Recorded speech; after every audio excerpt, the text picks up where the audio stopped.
الرحیم۔ ہر طرح کی حمد و ثنا اور تمام تر عظمت و بڑائی صرف اللہ سبحانہ کو زیبا اور لائق ہے، جو سارے جہان کا خالق و مالک، مدبر و متصرف اور منتظم ہے، جو سب پر مہربان، ہر وقت مہربان ہے، جو انصاف کے دن کا مالک بھی ہے۔ اے اللہ، آپ ہی کی ہم سب عبادت کرتے ہیں اور کرتے رہیں گے، اور آپ ہی سے ہم سب مدد مانگتے ہیں اور مانگتے رہیں گے۔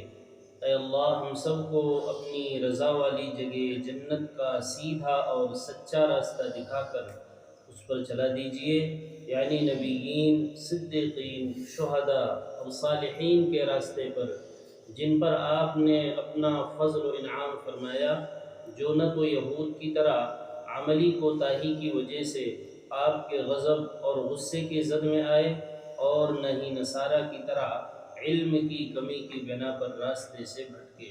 آمین۔ اے اللہ، ہماری اس دعا کو قبول فرما لیجیے۔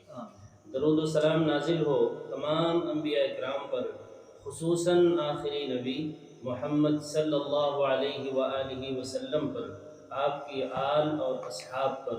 اما بعد، فأعوذ باللہ من الشیطان الرجیم، بسم اللہ الرحمن الرحیم۔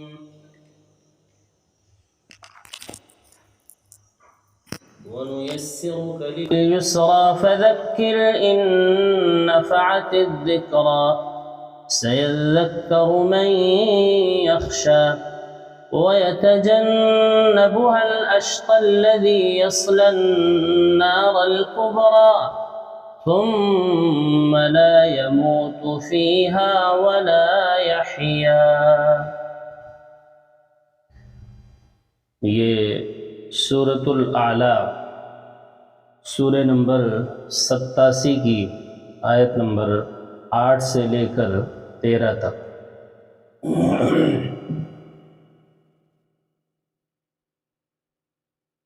تو کل تسبیح کا حکم دیا اللہ تعالیٰ نے، سبح، اے پیغمبر تسبیح بیان کیجئے، اللہ کی پاکی، بزرگی، برتری، بالا تری بیان کیجئے، رب اعلیٰ کی۔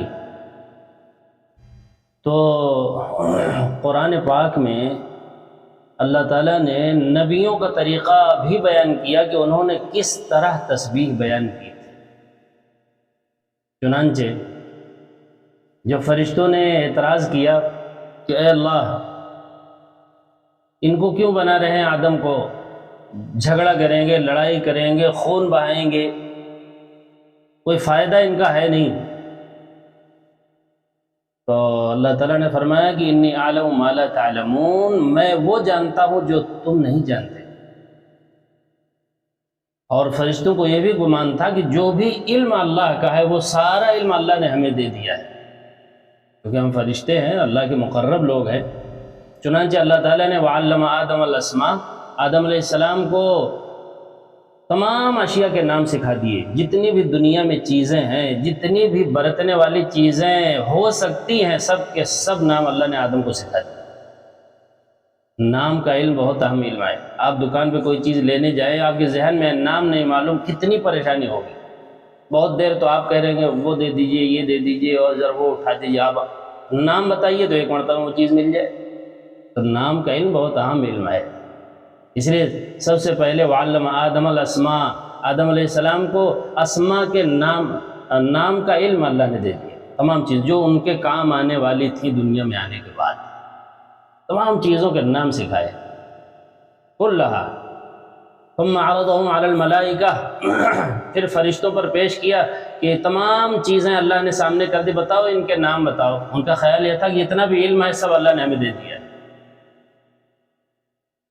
تو ثم عرضهم علی الملائکہ فقال انبئونی باسماء هؤلاء ان کنتم صادقین، اگر تم اپنے اس دعوے میں سچے ہو کہ ان کے پیدا کرنے کا کوئی فائدہ نہیں ہے تو ان اشیاء کے نام بتاؤ۔ تو کیا کہا اس موقع پر؟ سارے فرشتوں نے کہا قالوا سبحانک، یہ مجھے سنانا، سبحانک لا علم لنا الا ما علمتنا، اے اللہ آپ کی ذات پاک ہے کسی چیز کو بے مقصد اور بیکار پیدا کرنے سے۔ اب ہمیں سمجھ میں آیا کہ کتنا بڑا علم آدم کو اللہ نے سکھایا ہوا جو ہمیں بھی پتہ نہیں۔ چنانچہ پھر آدم ہی سے کہا کہ اے آدم اب تم ہی فرشتوں کو بھی بتا دو کہ ان کے کیا نام ہے، ان کا یہ کیا نام ہے، جو تمام اشیاء جو اللہ نے سامنے کی تھی تم ہی بتا دو ان کو کیا نام ہے اس کے۔ تو اس وقت جو تسبیح جاری ہوئی فرشتوں کی زبان پر، وہ کون سا لفظ تھا بھائی، کون سا طریقہ تھا؟ سبحانک۔ یہ میں آپ کو طریقہ بتا رہا ہوں قرآن سے تسبیح کا طریقہ، یہ طریقہ ہم نہیں جانتے تھے۔ سبحانک، بس اتنا بھی کہہ دیجئے تو اللہ کے پاک یہ بیان کر رہے ہیں۔ چلتے پھرتے آپ کیا کہیں؟ سبحانک۔ کتنا آسان ہے بھئی، ایک ہی لفظ ہے کہ نہیں، سبحانک۔ اور یہ کس نے پاکی بیان کی تھی اس طرح؟ فرشتوں نے۔ سبحانک۔ اسی طریقے سے یونس علیہ السلام مچھلی کے پیٹ میں گئے، وَذَنُّونِ إِذْ ذَهَبَ مُغَاضِبًا، غصہ ہو گئے قوم سے اور نکل گئے بستی سے۔ فَظَنَّ أَن لَّن نَّقْدِرَ عَلَيْهِ، ان کا خیال یہ تھا کہ ہم ان پر قادر نہیں ہیں۔ فنادا فی الظلمات، چنانچہ واقعہ پیش آیا مچھلی کے پیٹ میں جانے کا جو تفصیل ہے دوسری جگہوں میں۔ فنادا فی الظلمات، تو 3 اندھیروں سے ہم کو انہوں نے پکارا تھا جس لفظ سے، وہ بھی تسبیح کا طریقہ ہے، بہت زبردست ہے۔ بلکہ اس کے بارے میں تو اللہ نے یہ کہا فَاسْتَجَبْنَا لَهُ، ہم نے اس دعا کو، اس تسبیح کو، اس طریقے کو قبول ہی کر لیا ہے۔ فَاسْتَجَبْنَا لَهُ وَنَجَّيْنَاهُ مِنَ الْغَمِّ، ان کو تو نجات دیا ہی تھا۔ وَكَذَلِكَ نُنْجِي الْمُؤْمِنِينَ، ہم ہمیشہ قیامت تک مومنوں کو اس کے ذریعے سے نجات دیتے رہیں گے مصیبتوں سے۔ ایسا زبردست طریقہ سکھایا تھا اللہ نے۔ وہ کون سے الفاظ ہیں بھائی؟ بہت مشہور ہے، لا الہ الا انت سبحانک، وہاں بھی وہی لفظ ہے جو فرشتوں کا تھا، لا الہ الا انت سبحانک، اے اللہ آپ کے سوا کوئی لائق عبادت نہیں، کوئی الہ نہیں، سبحانک، آپ کی ذات تو پاک ہے غلطیوں سے، کوتاہیوں سے۔ کوتاہیاں تو ہم سے ہوئی ہیں، آپ سے نہیں۔ یہ جو مچھلی کے پیٹ میں آئے ہیں تو اپنے اوپر ہم نے ہی ظلم کیا، انی کنت من الظالمین، میں ہی ظالموں میں سے۔ آپ کی ذات پاک ہے ظلم زیادتی سے، آپ نے جو کیا ہے وہ بالکل درست کیا ہے، سبحانک، آپ کی ذات تو پاک ہے۔ تو ہمیں ایک صیغہ، ایک لفظ مل رہا ہے قرآن سے اللہ کی تسبیح کا، کہ وہ کیا؟ سبحانک۔ اسی طریقے سے موسیٰ علیہ السلام نے جب درخواست کی اللہ سے دیکھنے کی، رب ارنی انظر الیک، اے پاک پروردگار مجھے آپ دکھا دیجئے کہ آپ ہیں کیسے۔ قال لن ترانی، اللہ نے کہا ہرگز اے موسیٰ ہمیں دیکھ نہیں سکتے، اس دنیا میں ہمیں کوئی دیکھ سکتا ہی نہیں، نہ ان آنکھوں میں طاقت ہے۔ لن ترانی، ٹھیک ہے تجربہ کرا دیتا ہوں، ولکن انظر الی الجبل فإن استقر مکانہ فسوف ترانی، اس پہاڑ پر جو تم سے نہ جانے کتنا زیادہ مضبوط مخلوق ہے، بدرجہ مضبوط مخلوق ہے تم سے، میں اپنا تھوڑا سا جلوہ، تھوڑی سی تجلی اس پہاڑ پر اتارتا ہوں، دیکھو اس پہاڑ کا کیا حشر ہوتا ہے، اگر اس نے برداشت کر لیا تو تم بھی دیکھ سکو گے۔ چنانچہ فلما تجلی ربہ للجبل، جب اللہ رب العزت نے اپنی تھوڑی سی تجلی پہاڑ پر کی تو جعلہ دکا، وہ پس کر ریت بالوں کی طرح بکھر گیا، سرما ہو گیا۔ اور موسیٰ علیہ السلام کا کیا حال ہوا؟ وخر موسیٰ صعقا، موسیٰ علیہ السلام انڈائریکٹ تجلی کو دیکھ کر گرے اور بے ہوش ہو گئے۔ اللہ اکبر، اس کو بھی برداشت نہیں کر سکے۔ فلما افاقہ، جب کچھ دیر کے بعد افاقہ ہوا اور ہوش میں آئے تو کیا لفظ جاری ہوا، کیا تسبیح ان کی زبان پہ جاری ہوئی، وہ سنانا ہے ایسا۔ قال سبحانک، انہوں نے بھی کیا کہا؟ وہی جو یونس علیہ السلام نے کہا تھا، جو فرشتوں نے کہا تھا، سبحانک، اے اللہ آپ کی ذات بالکل پاک ہے، جو بات آپ فرما رہے ہیں بالکل سچ ہے۔ تو الیک، میں اپنی اس درخواست سے توبہ کرتا ہوں، واقعی میں آپ کی ذات اس دنیا میں نہیں دیکھی جا سکتی۔ تبت الیک وانا اول المسلمین، اور تجربے کی روشنی میں سب سے پہلے میں ایمان لانے والا ہوں کہ آپ کو اس دنیا میں نہیں دیکھا جا سکتا۔ یہاں بھی ہمیں کون سا صیغہ معلوم ہوا، کون سا لفظ؟ سبحانک، بہت آسان لفظ دیکھیے، قرآنی لفظ، سبحانک تسبیح کا قرآنی لفظ۔ سبحان اللہ بھی ہے، فسبحان اللہ حین تمسون وحین تصبحون، وہ بھی ہے، سبحان اللہ بھی ہے، سبحانک اللہم بھی پڑھیں، وہ بھی پڑھیں۔ یعنی ایک مختصر لفظ آپ کے سامنے لانا چاہ رہا ہوں جو ہماری زبانوں پر نہیں ہے اور قرآن میں موجود ہے، اور نبیوں نے کیا تھا اور فرشتوں نے کیا تھا، ہمیں علم نہیں۔ اسی طریقے سے عیسیٰ علیہ السلام سے اللہ تعالیٰ پوچھیں گے، اے عیسیٰ، یا عیسیٰ ابن مریم اَأَنْتَ قُلْتَ لِلنَّاسِ اتَّخِذُونِي وَأُمِّيَ إِلَٰهَيْنِ مِن دُونِ اللَّهِ، اے عیسیٰ ابن مریم، تم نے کہا تھا لوگوں کو کہ مجھے اور میری والدہ کو الہ بنا لو مجھے چھوڑ کر،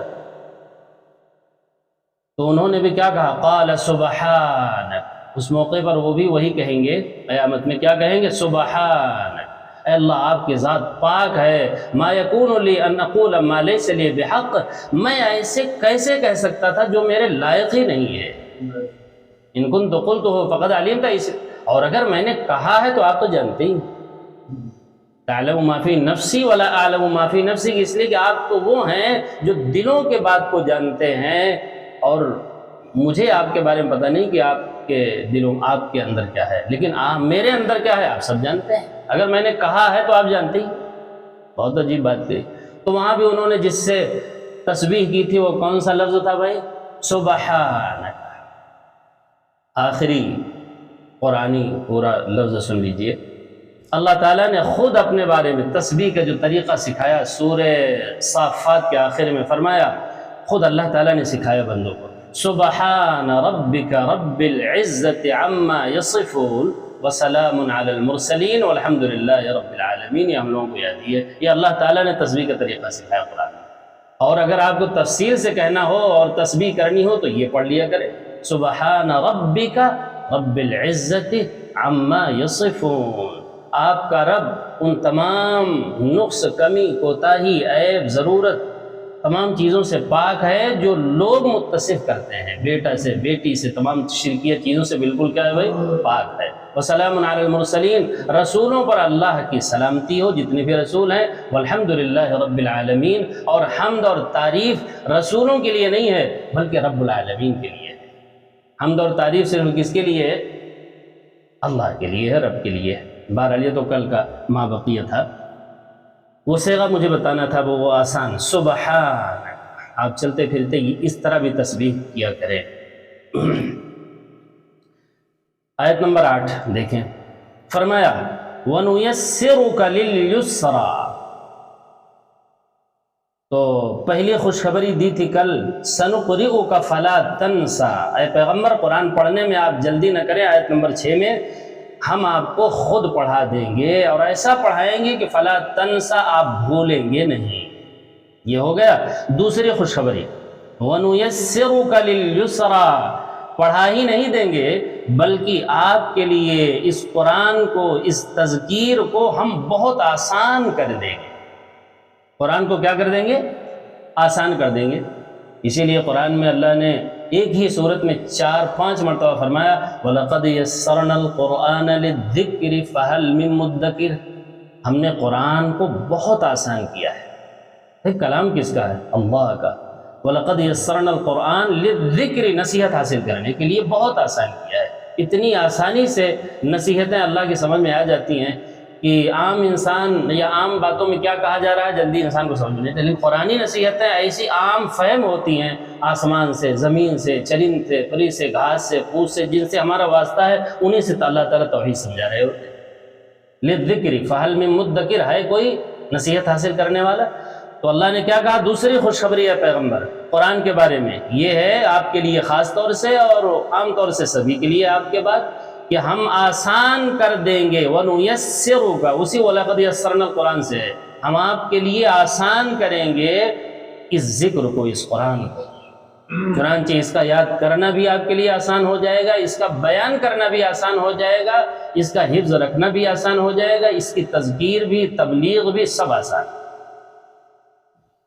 لہذا جب ہم نے اس کو آپ کے لیے آسان کر دیا ہے، چونکہ یہ شروع کی آیات ہے نا، یعنی جو بھی ہم باتیں اب اتاریں گے آئندہ 23 سالہ مدت میں وہ سب آسان باتیں اتارے، کوئی بہت مشکل بات نہیں۔ لہذا فذکر، آپ بھی تذکیر کریں، واعظ کریں۔ تو فرمایا وَلَقَدْ يَسَّرْنَا الْقُرْآنَ، وہ آیت ذہن میں لائیں۔ اور دوسری جگہ اللہ نے فرمایا اِنَّ عَلَيْنَا جَمْعَهُ وَقُرْآنَهُ ثُمَّ إِنَّ عَلَيْنَا بَيَانَهُ، اس کا بیان کرنا بھی ہم آسان کر دیں گے، اس کا یاد کرنا بھی آسان، اس کا بیان کرنا بھی کیا کر دیں گے آپ کے لیے، آسان کر دیں گے۔ اس لیے کہ آپ کو تو حکم تھا فذکر بالقرآن، آپ کو جو واعظ کرنا ہے، تذکیر کرنا ہے، تبلیغ کرنا ہے، تو وہ کس کے ذریعے سے کرنا ہے، وہ قرآن ہی کے ذریعے سے کرنا ہے۔ تو اس کو ہم آسان اس لیے کر رہے ہیں آپ کے لیے کہ آپ کو واعظ اور تبلیغ اور تذکیر اور انذار، ڈرانا سب اسی سے تو کرنا ہے، اس لیے آپ کے لیے ہم آسان کر رہے ہیں۔ لہذا فذکر، آپ تذکیر کریں، کس کے ذریعے سے، دوسری جگہ ملا نے قرآن کے ذریعے سے تذکیر کریں۔ کس کو تذکیر کرنا ہے، کس کو واعظ کرنا ہے اور کس کو نصیحت کرنا ہے؟ واعظ کرنا ہے ان نفعت الذکرى، اگر ذکر یعنی قرآن سے نصیحت کا فائدہ ہو رہا ہو، کچھ بھی فائدہ ہو رہا ہو، تو آپ قرآن سے لوگوں کو نصیحت کرتے رہیں۔ بہت عام بات ہے، جب تک کچھ بھی فائدے کی امید ہو تب تک قرآن کے ذریعے سے آپ لوگوں کو نصیحت کرتے رہیں۔ لیکن اگر کوئی ایسا شخص ہو جو ہٹ دھرم ہو، وہ قرآن سے رخ موڑ لے، سننا ہی نہ چاہے، بلکہ عنید ہو، جیسے پیچھے آیا ولید ابن مغیرہ جیسا شخص، وہ عناد کرتا ہے، دشمنی ہے اس کو قرآن سے، اس سے رخ ہی موڑ لیا ہے، تو آپ بھی اسے اس کے رخ موڑ لیں، کوئی فائدہ اس کو سمجھانے کا نہیں ہے۔ بہت عام بات ہے بھئی، وہ عبس و تولی میں باتیں گزر چکی نا، وہ کچھ لوگ آئے ہوئے تھے جو اس شرط پر سننے کے لیے تیار ہوئے تھے کہ جو غریب صحابہ ہیں ان کو آپ ہٹا دیجئے تو ہم آپ کی باتیں سن لیں گے۔ تو اسی پر تو آیت نازل ہوئی تھی فَأَنْتَ لَهُ تَصَدَّى، آپ اس کو سمجھائے چلے جا رہے ہیں جو بے رخی کر رہا ہے، اور جو طالب صادق ہے أَنْ جَاءَهُ الْأَعْمَى، اندھا آ گیا تو آپ اس سے بے رخی کر رہے ہیں، اور جو سننے کے لیے تیار نہیں ہے، وہ سننا ہی نہیں چاہتا، آپ انہیں سنائے ہی جا رہے ہیں۔ دوسری جگہ اور واضح اللہ نے فرمایا اس حکم کو، فرمایا فَأَعْرِضْ عَمَّنْ تَوَلَّى عَنْ ذِكْرِنَا وَلَمْ يُرِدْ إِلَّا الْحَيَاةَ الدُّنْيَا، آپ اعراض کریں، اے اللہ کے رسول، اے محمد، آپ بھی رخ پھیر لیں۔ فَأَعْرِضْ عَمَّنْ تَوَلَّى، ان لوگوں سے جو اس کتاب سے، ہمارے ذکر سے رخ پھیرے ہوئے ہیں، اس کے عنید ہیں، دشمنی ہے، وہ رخ پھیرے ہوئے ہیں، وہ سننا ہی نہیں چاہتے اس کو، تو آپ بھی ان سے رخ پھیر لیں۔ آپ پر ضروری ہی نہیں ہے وَمَا عَلَيْكَ أَلَّا يَزَّكَّىٰ کہ آپ ان کا تزکیہ کریں، تصفیہ کریں، آپ کے ذمے کچھ بھی نہیں ہے، ان کی کچھ بھی نہیں ہے، ان کی تبلیغ کرنا، ان کی تذکیر کرنا۔ وہ جب سننا ہی نہیں چاہتے، اس سے رخ موڑے ہوئے ہیں، بلکہ اس سے دشمنی رکھتے ہیں، فَأَعْرِضْ، آپ ان سے کیا کریں، اعراض کریں، رخ موڑ لیں آپ بھی۔ یہ قرآن اتنا مستغنی ہے، جیسے اللہ کی ذات مستغنی ہے، ویسے بھائی اللہ کی یہ صفت ہے، یہ قرآن یہ بھی مستغنی ہے۔ اگر کوئی اس سے بے رخی کرتا ہے تو اس کو ہدایت اللہ نہیں دیتے۔ ان الذین لا یؤمنون بآیات اللہ لا یہدیہم اللہ، اللہ نے صاف اعلان کیا 14ویں پارے میں، جو لوگ اللہ کی آیتوں پر ایمان نہیں لاتے ہیں اللہ انہیں ہدایت بھی نہیں دیتے۔ اور سیدھی بات ہے، قرآن کا معاملہ کچھ الگ ہے۔ قرآن کے سامنے تو ایسے بیٹھنا پڑے گا جیسے ایک طالب علم، قرآن کے استاد بن کر نہ بیٹھے، قرآن کا طالب علم بن کر بیٹھے، تب کچھ اس سے ملتا ہے۔ تو فرمایا فَأَعْرِضْ عَمَّنْ تَوَلَّى عَنْ ذِكْرِنَا، اے نبی آپ بھی اعراض کریں، رخ موڑ لیں ان لوگوں سے جو ہمارے ذکر سے یعنی قرآن سے رخ موڑے ہوئے ہیں، اس کے عنید ہیں، دشمن ہیں، تو آپ بھی ان سے رخ موڑ لیں۔ وَلَمْ يُرِدْ إِلَّا الْحَيَاةَ الدُّنْيَا، وہ کون لوگ ہیں اللہ نے ان کا تعارف کرایا، وہ لوگ ہوتے ہیں جن کو دنیا کے علاوہ کچھ بھی پتہ ہی نہیں، جن کا مقصد کیا ہوتا ہے، صرف دنیا۔ لہذا جب اس طرح کی آخرت کی باتیں آتی ہیں اور جنت کی اور جہنم کی، تو ان باتوں کو وہ ہلکا سمجھتے ہیں، مذاق اڑاتے ہیں، ان کے سامنے تو کیا ہے، صرف دنیا ہے۔ وَلَمْ يُرِدْ إِلَّا الْحَيَاةَ الدُّنْيَا، ان کی فکر تو صرف دنیا تک ہے، وہ دنیاوی زندگی سدھر جائے، آخرت سنور جائے، سدھر جائے، اس کا تو انہیں یقین ہی نہیں ہے، تو آپ کتنا بھی سمجھائیں گے، جتنا سمجھائیں گے اتنا ہی اور دور بھاگیں گے۔ وَمَا زَادَهُمْ إِلَّا نُفُورًا، ایک جگہ فرمایا جب قرآن نہیں نازل ہوا تھا تو عرب کے لوگ کیا کہتے تھے معلوم ہے؟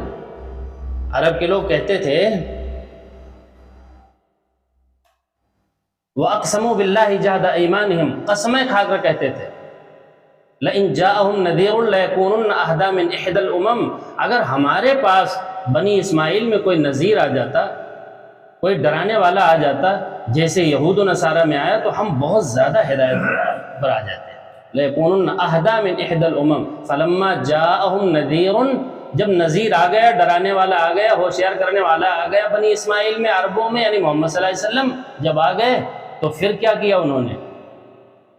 فلما جاءهم نذير ليكونن فلما جاءهم نذير ما زادهم الا نفورا، تو جتنا آیتیں سناتے جاتے تھے اتنا ان کی نفرت بڑھتی جاتی، جتنا وہ آیتیں محمد صلی اللہ علیہ وسلم ان کو اللہ کا پیغام سنا رہے ہیں، اتنا ہی وہ محمد صلی اللہ علیہ وسلم اور آیتوں سے کیا کر رہے تھے؟ نفرت کر رہے تھے۔ اللہ اکبر۔ کس وجہ سے جانتے ہیں؟ اللہ نے کہا استکبارن، اصل میں ان کے اندر ایک بہت بڑا مرض تھا جس کی وجہ سے یہ کر رہے تھے۔ وہ کیا تھا؟ غرور اور تکبر تھا۔ استکبارن، وہ غرور اور تکبر کی وجہ سے آیتوں سے اور نفرت کرتے تھے، محمد صلی اللہ علیہ وسلم سے نفرت کرتے تھے۔ استکبارن فی الارض، زمین میں بڑا بن کر رہنا چاہتے۔ اور قرآن کسی کی بڑائی بتاتا ہے کہ سارے لوگوں کو یہ بتاتا ہے کہ تم سب کے سب حقیر ہو، ذلیل ہو، ایک قطرے سے بنائے گئے ہو، یہ تو قرآن بتاتا ہے۔ تو تکبر رہ کہاں جائے گا؟ قرآن سننے کے بعد بھائی غرور اور تکبر ایسے مٹتا چلا جاتا ہے اور ختم ہوتا چلا جاتا ہے جیسے آپ کسی چیز پر نمک ڈالتے جائیں وہ گلتا جائے گا۔ چربی کے اوپر آپ نمک ڈالتے جائیے تو وہ کیا ہوتی جائے گی بھائی؟ پگھلتی چلی جائے گی۔ یہی حال قرآن کا ہے۔ قرآن جب پڑھتے جائیے اور سمجھتے بھی جائیے تو انسان کا غرور اور تکبر اور انانیت جو ہے اندر، وہ سب ختم ہوتی جائے۔ اور جو لوگ غرور اور اپنے نفس کے پجاری ہیں وہ اس کو ختم کرنا چاہتے ہیں۔ سب سے بڑا بت تو وہی ہے ان کے اندر، استکبارن فی الارض ومکر السیء، اور طرح طرح کے مکر اور فریب اور چالیں قرآن کے خلاف وہ چلتے تھے بجائے ماننے کے۔ ومکر السیء، جیسے کہا گیا انہم یکیدون کیدا، خوب قید کرتے تھے، مکر کرتے تھے۔ تو ان کے بارے میں ہے کہ اے پیغمبر آپ تذکیر کرتے رہیں قرآن سے، اگر ذکر کا، تذکیر کا، قرآن سے تذکیر کا نفع ہو تبھی کریں، اور اگر لوگ اور دور بھاگ رہے ہیں تو ایسے لوگوں کو آپ چھوڑ دیں، بالکل ان سے اعراض کریں، آپ ان کو نہ سنیں۔ وما علیک اللہ یزکا، آپ کے اوپر ہے ہی نہیں ان کو پاک کرنا۔ سبحان اللہ وبحمدہ، کتنی عام بات ہے۔ فرمایا سیذکر، اب قرآن پوری انسانیت کو، بہت اہم مضمون ہے بھائی، بہت اہم مضمون ہے، توجہ سے سنیے۔ قرآن پوری انسانیت کو دو قسموں میں بانٹتا ہے۔ اگلی آیتوں میں پوری انسانیت کی دو قسمیں ہیں، قرآن بانٹ رہا ہے۔ قرآن کی طرف آنے نہ آنے کے اعتبار سے دو قسموں میں پوری انسانیت بٹ گئی۔ فرمایا سیذکر من یخشی، ان قریب وہ شخص تو اس قرآن سے نصیحت حاصل کرے گا جس کے اندر ذرا بھی خوف ہے، خشیت ہے، اللہ کا ڈر ہے۔ ذرا بھی اگر اللہ کا ڈر ہے اس کے اندر تو یہ قرآن اس کے لیے نصیحت کا سبب بن جائے گا۔ ذرا بھی اگر اس کے اندر خوف ہے، خوف خدا ہے۔ اس لیے قرآن نے گویا کیا کہا؟ فَمِنْهُمْ شَقِيٌّ وَسَعِيدٌ، لوگوں میں کچھ شقی ہیں اور کچھ سعید ہیں، نیک بخت ہیں اور کچھ بدبخت ہیں۔ نیک بخت کون ہے؟ جن کے اندر اللہ کا ڈر ہے اور اس ڈر کی وجہ سے قرآنی نصیحت کو ان کا دل قبول کر لیتا ہے، وہ مان لیتے ہیں۔ وہ کون لوگ ہیں بھائی؟ سعید ہے، وہ نیک بخت ہے، خوش بخت ہے وہ۔ اچھا، نمبر 2 وَيَتَجَنَّبُهَا الْأَشْقَى، اور اس نصیحت سے، قرآنی نصیحت سے دور ہی بھاگتا ہے، دور ہی رہتا ہے۔ کون؟ جو اشقا، شقی ہے، بدبخت ہے، جو بد نصیب ہے، پھوٹی کردار والا ہے، جس کا کردار کیا ہے بھائی؟ جس کی قسمت ہی خراب ہے، وہ کیا کرے گا؟ اس سے یتجنب مانے بچنا، اس سے بچتا ہی رہے گا، اس سے ہٹتا ہی رہے گا، اس سے دور بھاگنے کی کوشش کرے گا، کسی بھی بہانے سے قرآن کان میں پڑھ نہ جائے، بہانے لے کر بھاگتا رہے گا۔ آج تو ہم کو یہ کام ہے، آج یہ کام ہے، آج تو ہماری یہ ترتیب ہے وغیرہ۔ وَيَتَجَنَّبُهَا، قرآن تقسیم کر رہا ہے، پڑھتے ہمیشہ ہیں، اس صورت کو سنتے ہیں لیکن ہمیں پتہ ہی نہیں تھا اس میں ہے کیا۔ قرآن پوری انسانیت کو، قیامت تک آنے والے انسانوں کو دو قسموں میں بانٹ دیا۔ ایک تو وہ ہے جو سعید ہے، نیک بخت ہے، خوش بخت ہے۔ وہ کون ہے؟ جو قرآنی نصیحت کو قبول کرتے ہیں، قرآن سے قریب آ رہے ہیں۔ اور دوسرے کون ہے؟ اشقا، لفظ پر غور کریں، شقی، اشقا شقی سے، نہایت بدبخت، اشقا مانے بدبخت ہی نہیں، نہایت بدبخت، بد نصیب، بد کردار ہے جو اس سے دور رہتا ہے، جو قرآنی نصیحت سے کیا رہتا ہے بھائی؟ دور رہتا ہے، وہ شقی ہے، بدبخت ہے، اپنی نظر میں چاہے جو ہو، دنیا والوں کی نظر میں کچھ بھی ہو، اللہ کی نظر میں شقی اور بدبخت ہی ہے۔ اللہ اکبر۔ اچھا بھائی، یہ جائے گا کہاں؟ الذی یصلی النار الکبریٰ، یہ شقی اور بدبخت جو قرآن کا عنید ہے، قرآن کا دشمن ہے، قرآن سننا نہیں چاہتا، قرآن سے بھاگتا ہے، اپنے آپ کو اس سے بچاتا ہے، اپنے کو بھی بچاتا ہے، دوسروں کو بھی بچانے کی فکر میں لگا، خود بھی بچے اس سے اور لوگ بھی کیا ہو جائیں؟ اس سے بچے۔ اس لیے اپنے ذہن میں نہ دینے کتنی اپج وہ رکھتا ہے، پاجی پالا جس کو کہتے ہیں رکھتا ہے وہ، اور اس کو کرنے کی کوشش کرتا رہتا ہے، شقی ہے، بدبخت ہے۔ یہ جائے گا کہاں؟ یہ قرآن کا جو مخالف شخص ہے، یہ بد کردار کہاں جائے گا؟ یصلی النار الکبریٰ، بڑی آگ میں جائے گا، کبریٰ بڑی آگ۔ دنیا کے مقابلے میں جہنم کی آگ کو اللہ نے کہا نار الکبریٰ، اور یہاں والی جو نار ہے، آگ ہے، وہ نار صغریٰ ہے، اس لیے کہ جہنم کی آگ دنیا کی آگ سے نہ جانے کتنے درجے تیز ہے، ہم جانتے ہیں، ساری چیزیں سنے ہوئے ہیں، اس لیے جہنم کی آگ کو اللہ نے کیا کہا؟ نار الکبریٰ، بڑی آگ میں جانا ہے اس کو، اسی لیے اس مرکز ہدایت سے وہ دور ہے، خود بھی دور ہے، دوسروں کو بھی دور کرتا ہے۔ کہاں جانا ہے ایسے شخص کو؟ جگہ بتا دیا، کوئی طاقت کیا ہے؟ قرآن جھوٹ بول رہا ہے بھائی، نعوذ باللہ، جو کہہ رہا ہونا ویسے ہی ہے، ویسے ہی ہونا، تبھی تو یہ سچ ہے۔ تو کیا فرمایا؟ الذی یصلی النار الکبریٰ، اس شقی اور بدبخت کو جانا کہاں ہے جو قرآن سے دور ہے؟ اسے جانا ہے بڑی آگ میں، اسی لیے دور ہے۔ وہ آگ کی کیا صفت ہوگی؟ اللہ اکبر و کبیرہ۔ فرمایا ثم لا يموت فیہا ولا یحیا، اس آگ میں جانے کے بعد نہ تو مرے گا نہ جیے گا۔ وہ جینا بھی کوئی جینا ہے جس میں ہر وقت جلتا رہے، اور مرے گا بھی نہیں۔ وَيَأْتِيهِ الْمَوْتُ مِنْ كُلِّ مَكَانٍ وَمَا هُوَ بِمَيِّتٍ، اللہ نے دوسری جگہ اس کی اور شرح فرمائی، ہر طرف سے اسباب موت ہوں گے پر موت نہیں ہوگی، کہ یہاں دنیا میں اگر وہ مصیبت آتی تو کیا آ جاتی؟ موت آ جاتی ہے، لیکن وہاں تو موت کی بھی موت آ چکی ہے، وہاں کہاں مرنا ہے؟ تو مرے گا نہیں، اور اس کو زندہ رہنا بھی نہیں کرتے، حالت نزاہی میں ہے۔ ثم لا يموت فیہا ولا یحیا، کتنا غضب ہے اللہ کا ان لوگوں پر، آپ ذرا اندازہ لگائیں جو قرآن سے دور بھاگتے ہیں، اس سے بچتے ہیں، بچنے کی کوشش کرتے ہیں، بچتے ہی نہیں ہیں، دوسروں کو بھی اپنی بدبختی کی وجہ سے بچانے کی فکر میں لگے، لوگ بھی بچ جائیں اس سے۔ ثم لا يموت فیہا ولا یحیا، پھر اس آگ میں نہ تو وہ مرے گا ہی کہ سکون پا جائے، ولا یحیا، اور نہ بھائی زندہ ہی رہے گا، یہ بھی کوئی زندہ رہنا ہے، اور ہر وقت کس کو پکارتا رہے گا؟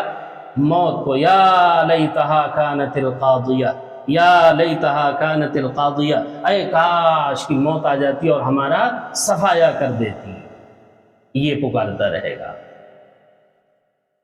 آگے آیتیں بہت اہم ہیں کامیابی کی، کہ کامیاب کون ہے اللہ کی نظر میں، جن کے اندر 3 صفت ہیں، وہ انشاءاللہ کل۔ اللہ تعالیٰ سے دعا ہے کہ قرآنی باتوں کو پوری توجہ کے ساتھ، عظمت کے ساتھ، محبت کے ساتھ سننے کی، سمجھنے کی، اور پھر اس پر اخلاص کے ساتھ عمل کرنے کی توفیق عطا فرمائے۔ جب تک زندہ رکھے صحیح ایمان، صحیح اسلام پر زندہ رکھے، جب موت آئے تو صحیح ایمان، صحیح اسلام پر موت آئے۔